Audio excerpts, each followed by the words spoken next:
Have you ever had that really specific kind of eerie feeling?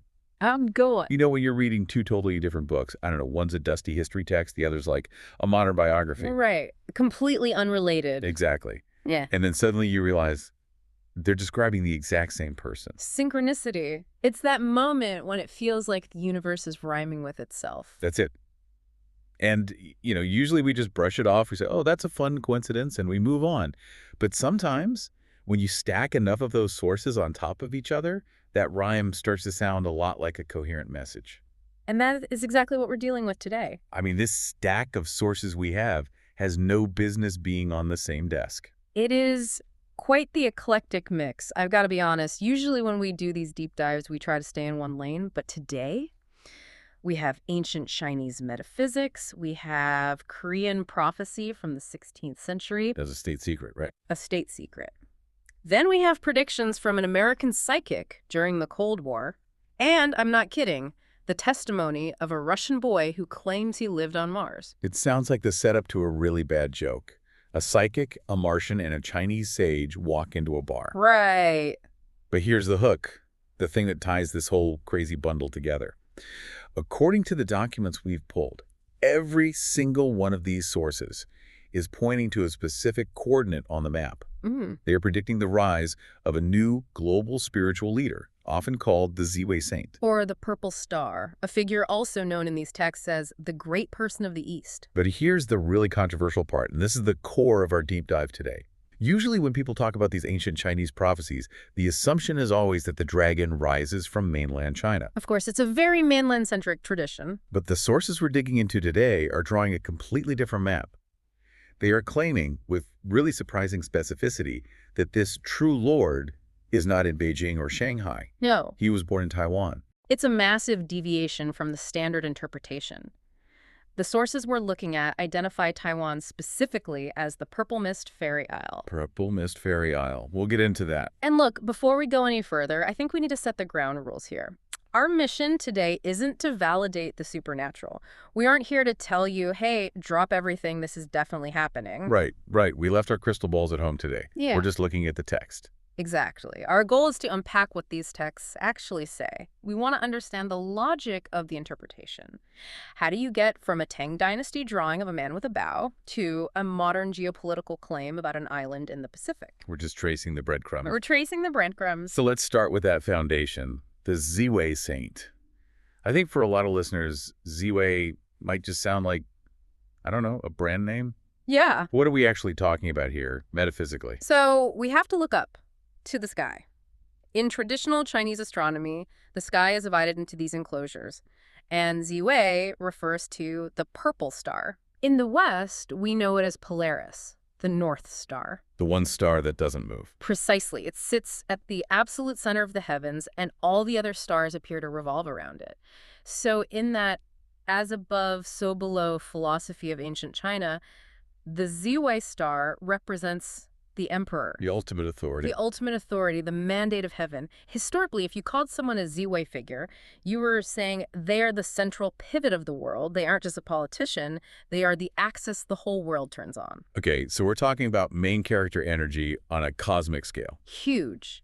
And this brings us to our first heavy hitter in the stack, the Wuhu Bai Nianzan. The 100-year prophecy. Yes, attributed to Zhu Zhiliang, the legendary strategist from the Three Kingdoms period. He's often called Wuhu. I know that name. If you've played any strategy video games or seen any movies about the Three Kingdoms, he's the guy with the feather fan who outsmarts literally everyone. That's him. He's revered as a sage, almost a semi-divine flash of intelligence. Now, usually his prophecies are interpreted as, predicting dynasties rising and falling on the mainland. Right. But the interpretation in our source material highlights one specific line. The Ziwei star appears in Taiwan. Wait, is it explicitly Taiwan, or is it one of those vague island to the east things where we have to squint and guess a little? In this specific interpretation of the text, the geographic marker is treated as explicit. It directly challenges the idea that the emperor's star must rise from the central plains of China. It's saying the energy, for lack of a better word, has crossed the strait. It has. That's incredibly specific for an ancient text. But one source is just an outlier. To get a real pattern, you need the Tuibei too. I feel like you can't have a conversation about Chinese prophecy without this book. Oh, absolutely not. The Tuibei 2, or pushback chart, is the gold standard. It's a series of surreal drawings and very cryptic poems from the Tang dynasty.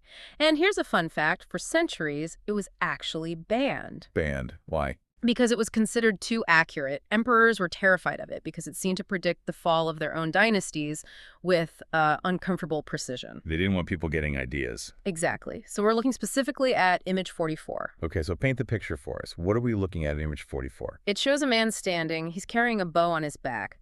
But the critical detail, and the sources really harp on this, is that his back is turned to the viewer. You can't see his face. You cannot see his face. He's facing a seated figure who is usually interpreted as a ruler or a sage of some kind. The back bow man. I've seen this image in the notes. It feels passive. He's not fighting. The bow isn't even drawn. No, the bow is unstrung, or at least not in use. It represents power held in reserve. And the sources identify this mysterious, faceless figure as the Ziwei Saint. The fact that his face isn't shown is crucial. Why? Is he shy? It implies he's hidden, or more specifically, that he's an ordinary person in the eyes of the public. He hasn't revealed his true face yet. He's walking among us, perhaps, but is totally unrecognized. So, a commoner in appearance, but a king in spirit. Hidden in plain sight. It's a classic trope in these kinds of stories. And just to round out this ancient Chinese triad, we have the Stone Tablet Prophecy by Lu Bowen. Another legend. Ming Dynasty. Right, and his prophecy speaks of the Ziwei Great Emperor. The argument our sources are making is that these three giants, Zhuge Liang, the Tuibei 2 authors, and Lu Bowen, were all profiling the exact same individual. Okay, so that's the classical foundation. You've got the heavyweights of Chinese history, all seemingly pointing toward this purple star. But honestly, if it stopped there, I'd play devil's advocate. I'd say, well, that's just regional nationalism. Sure, our guy's coming back. Exactly. But the stack gets really weird when you leave China. It does. It stops being a regional story and it goes global. Yeah. And this is where that synchronicity aspect really kicks into high gear. Let's talk about Jean Dixon. This is such a massive pivot. She was the American psychic who famously wrote about JFK. Right. She was a household name in the U.S. for decades. Very controversial, very high profile. She was consulted by presidents, celebrities, and in her predictions, specifically around 1962, she spoke very clearly about a great man in the East. What did she actually say? Because usually these things are so vague, like someone will be born somewhere and do something good. She was fairly specific. She predicted a child was born in the East who would eventually revolutionize the world, but, and this is key, not through politics.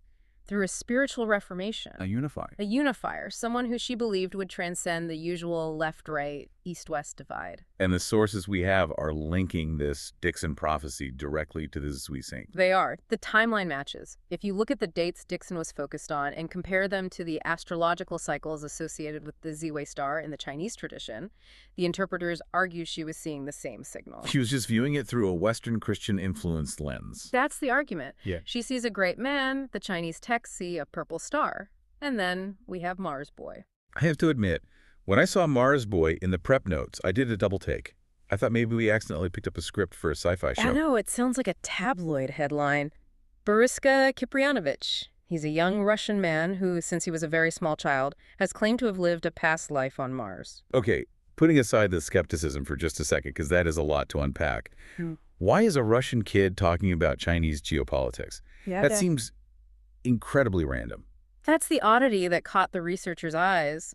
Boriska didn't just talk about, spaceships or ancient Martian cities. He specifically spoke of a Chinese guiding spirit. A guiding spirit? Yes. He said that a great protective spirit had been born in the Chinese realm and would play a crucial role in the future of humanity. He was adamant about it. So our source material draws a straight line. A straight line. They claim this guiding spirit Mars Boy saw is the Ziwei Saint. They argue that whether you believe the Mars origin story or not, the content of his prediction aligns perfectly. So you have an American psychic, a Russian Martian, and ancient Chinese strategists. And then there's the religious angle, too, the Huazan Vajra master prophecy. Right. This brings it back to a more traditional Buddhist context. This prophecy talks about a future world religious leader. And again, the specific location mentioned for this leader's appearance is Taiwan.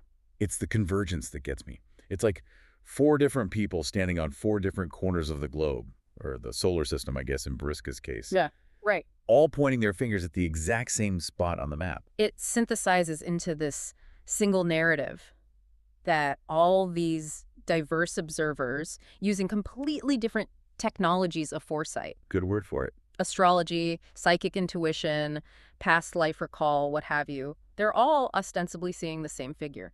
And that leads us to maybe the most descriptive and honestly the most difficult source in our stack, the Gigan-Yuroku. This is the Korean text. And you're right, it is notoriously difficult to crack. It was written by a scholar named Nam Sago in the 16th century. For a long time, it was just considered a book of riddles. Why so hard to read? Was it written in code? Essentially, yes. It uses a lot of wordplay, hidden meanings, Taoist alchemy terms. It was designed to be obscure, to protect the information until the right time. But recently, there's been a shift in interpretation. A new lens. A new lens. But what matters for our map today is the geography he describes. Okay, the text says, and I'm quoting here, "True Lord comes out of the southern sea island." Southern Sea Island. Now, put yourself in Korea in the 1500s. You look south. What is the major island structure you encounter that fits the description of a nation or a significant landmass? Taiwan is the logical fit. It's directly south. It fits perfectly, but then the text gets even more specific. Nam Sago uses the phrase Zishi Shanjing, Which translates to purple mist fairy realm, or purple mist fairy isle. purple mist. There's that color again. Purple star, purple mist. It's like branding. It's the recurring motif. And the source explicitly identifies this purple mist fairy realm as Taiwan. It's linking the celestial identity of the Ziwei, the purple star, to the physical geography of the island. It's saying the star has, so to speak, landed there. The imagery in this Korean text is just wild. I was reading the notes terms like fire dragon, red snake, mainland, east nation. What are you supposed to make of that? It's very dense symbolism. Mainland East Nation just reinforces the geography east of the mainland. Fire dragon red snake most likely refers to specific years in the Chinese zodiac. Ah, dragon years and snake years, pinpointing the timing. Exactly, the timing of this figure's emergence, or maybe their birth. But then there's this phrase that really stuck with me. Similar to man, but not man. That sounds almost sci-fi or divine. In the context of these prophecies, it usually implies a divine nature housed in a human form. It suggests someone who looks like an ordinary person, similar to man, but possesses a nature or a mission that is fundamentally different, not man. It circles right back to the Tuyi-by-Tu image again. The hidden face. Exactly. Normal on the outside, something else entirely on the inside. A sleeper agent for the divine, if you want to think of it that way. So we have the text telling us where to look. We have the profile of who to look for, someone hidden. But usually in these kinds of stories, there are finds in the real world, right? Thunder, lightning, the stars falling. Yes. Does the source material mention anything physical happening? It does, and this is where our deep dive connects Earth and sky. The sources point to a very recent event at Sun Moon Lake in Taiwan. Sun Moon Lake is beautiful. I've seen pictures. But what happened there? There are news reports, and our sources highlight this heavily of the sky over Sun Moon Lake, turning a deep, vibrant violet color. Not just a sunset, but a purple mist that was enveloping the sky. Okay, that's eerie. So they're linking a weather phenomenon directly to the purple mist prophecy. Exactly. They're treating it as a herald. If the prophecy says the true Lord comes from the purple mist fairy isle, and then the most famous lake on that island turns purple, well, The interpreters see that as a confirmation stamp. it's viewed as a celestial sign manifesting in our atmosphere. It's like the universe is flagging the location. And there was another one, right? Something about the Yellow River. Yes, back in 2017, the Yellow River cleared. Now, I'm no geologist, but I thought the Yellow River was famously, well, yellow. Muddy. That was the whole point. It is. It's full of lowest sediment. That's why it's the Yellow River. It's thick. It's opaque. But there's a very old Chinese saying, when the Yellow River clears, the tree dragon emerges. An omen. A major omen of a saint or a true emperor appearing. And it actually cleared. In 2017, large sections of the river ran unusually clear. It was a huge news story in China. People were going to the banks just to see it because it's such a rarity. And the sources are claiming this wasn't just, say, good environmental policy or a drought. They're connecting it strictly to the timeline. They argue that the river clearing was the signal that the true mandate of heaven, the Son of Heaven, has emerged. And because of all the other prophecies we've just discussed. Right. Jean Dixon, The Purple Mist, the Korean text. They placed that true mandate not in Beijing, but in the bloodline inheritance land of Taiwan. It's a fascinating triangulation. The river clears to announce the dragon, the sky turns purple to mark the island, and the ancient texts give us the address. But I have to ask the big question, the so what question. Who is this person actually supposed to be? I mean, are we looking for a political leader, a philosopher? The sources are very clear on the hierarchy here. This isn't just a president or a king. The Ziwei Saint is described as a disciple of the creator Maitreya Saint. Maitreya, that's the future Buddha, right? In Buddhist tradition, yes. The Messiah figure who comes to restore the Dharma when the world has forgotten it. The source material raises the stakes incredibly high here. How so? It says that finding the Ziwei Saint is the key to finding the creator, or the Messiah, or Christ. Whoa. Okay, so they aren't just saying, here's a wise guy. They are saying, here is the connection to the divine. It uses terms like creator, Maitreya, Messiah, Easter, blending all these different religious titles into one ultimate source. The Ziwei Saint is the bridge to that source. So the idea is that all these different religions are actually waiting for the same event, just using different names. That's the synthesis they're making? And there seems to be a sense of urgency in the texts. I saw the phrase universal righteous law and life autumn harvest. Autumn harvest. Think about what that metaphor means. Harvest is the end of the growing season. You separate the wheat from the chaff. It's the conclusion. Exactly. It implies that a cycle is ending. If this is the life autumn harvest, the implication is that this Ziwei Saint appears at a critical juncture in human history, perhaps an end times scenario, to harvest or save what is good before the winter comes. So it's not just about leadership. It's about salvation in a very literal sense. That's the claim. It's a heavy narrative. I mean, even if you are a total skeptic, even if you think prophecy is just pattern matching, you have to admit the way these different puzzle pieces from 16th century Korea to modern Taiwan snap together is incredibly intricate. It really is. It's like a mystery novel written by history itself. We've gone from ancient diagrams of men with bows to predictions of purple skies, all vectoring toward this one island. It's a convergence that forces you to, at least pay attention. So let's wrap this up. We've unpacked the purple star appearing in Taiwan. We've looked at this global chorus of voices, Gene Dixon, Mars Boy, Nam So-go, all seemingly singing the same song. And we've seen the physical signs, the violet sky and the clear river that believers are pointing to as proof. But there's one thing that really sticks with me. One line from the source that feels like the real takeaway here. Worldly people do not perceive it. That is the why of these prophecies. If the Ziwei Saint walked onto a stage with fireworks and a name tag, you wouldn't need a prophecy. Right, you wouldn't need a deep dive. It would just be on the news. The whole point of these texts, why they were written centuries ago, why they use riddles, why they hide the face in the picture, is to alert people to a presence they might otherwise completely miss. They're saying, don't look for the obvious. Don't look for the loud political leader. Look for the signs. It just reminds me of that image from the Tuibe 2 again. The man with his back turned. Precisely. We're seeing the signs, the purple sky, the clear river, but the person themselves remains hidden.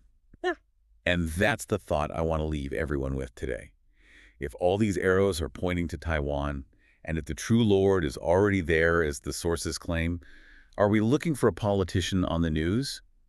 Or are we looking for someone who looks similar to man, but is something completely different? Someone hidden in plain sight, waiting for the dust to settle. Keep your eyes on the east, everyone. Thanks for diving deep with us. Until next time. In every forgotten corner, thousands of untold stories are hidden.